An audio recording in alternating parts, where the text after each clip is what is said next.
Magandang araw mga kaibigan.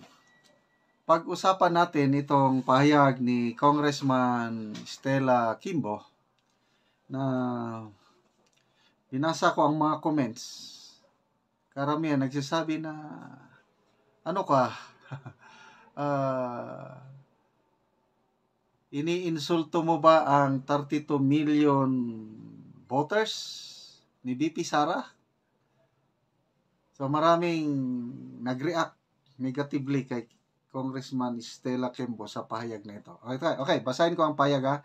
Ipinost ito ni Optic Politics 16 minutes ago. Sabi niya, take care of this cockroach. VP Sara just resign out of shame and not wait for the impeachment trial. She is clearly out of her mind. Grabe. And we don't need a vice president just like that. If she has the intentions to run for president in 2028, gawin niya na ngayon. Gusto ko siyang tumakbo para mas mapahiya pa siyang lalo.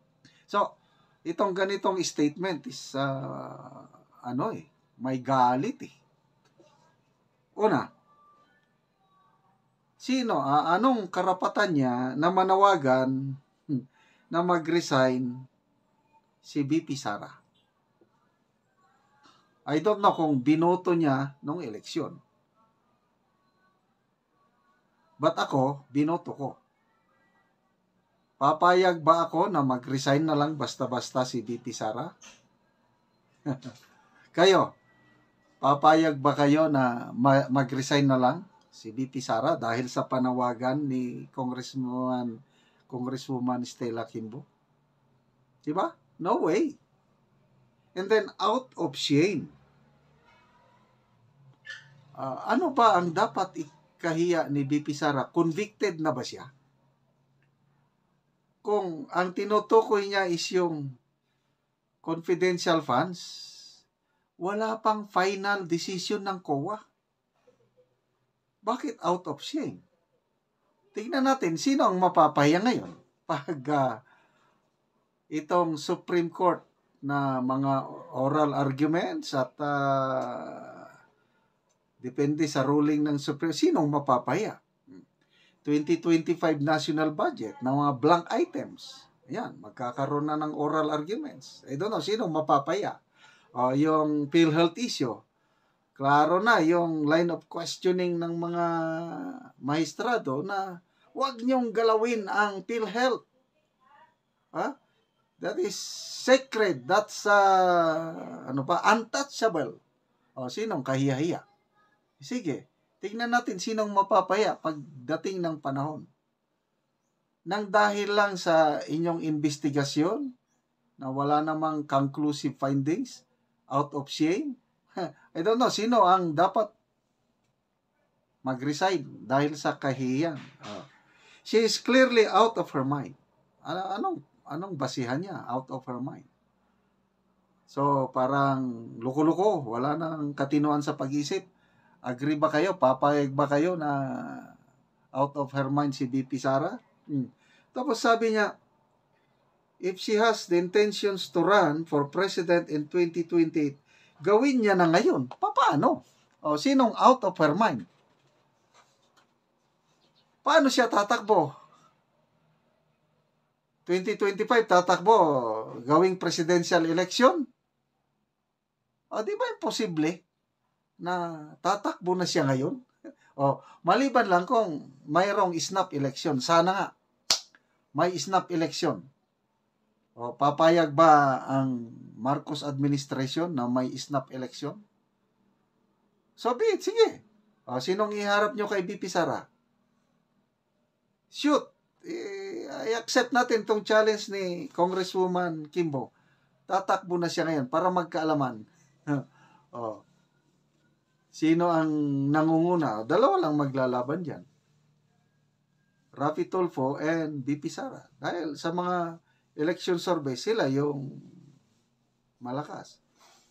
Yung isa, yung nangangarap na maging presidente sa 2028, palaging kulela. Paano nagpresidente? Okay, so, gusto ko siyang tumakbo para mas mapahiya pa siyang lalo. Okay, sige na lang, kung mapahiya, tingnan natin.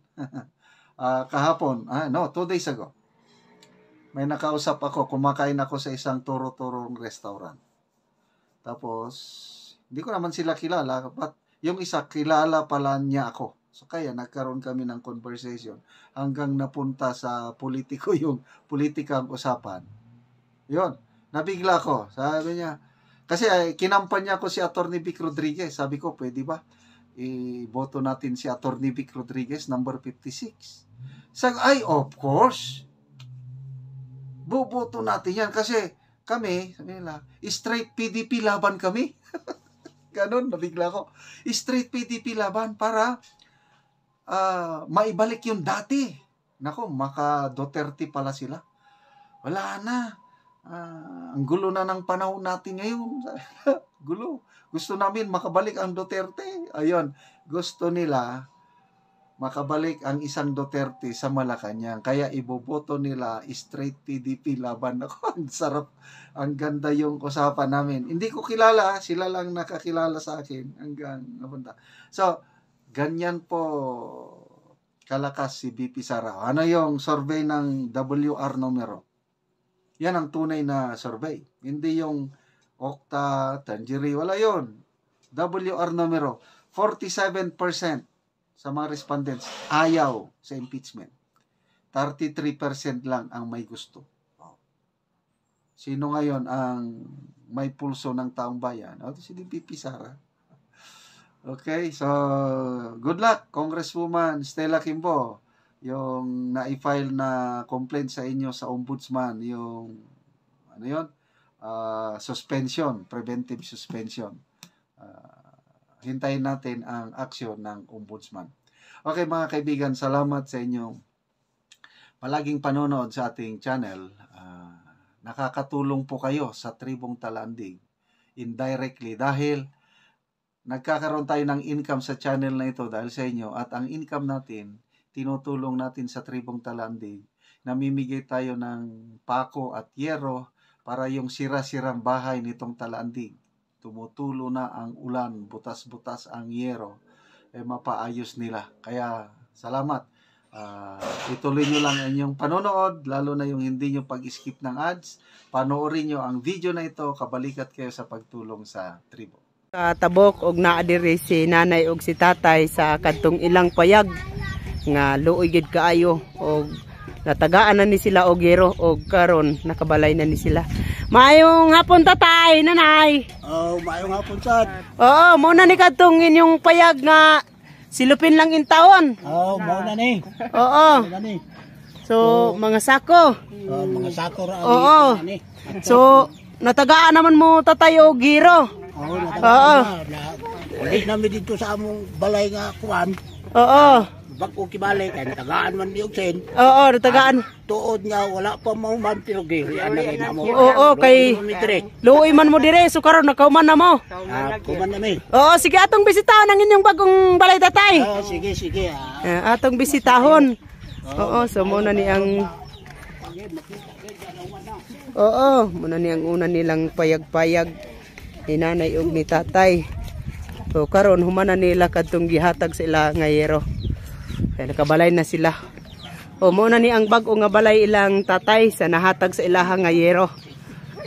Muna ni ang bag-o nga balay ilang tatay. Mao na ni. Oo.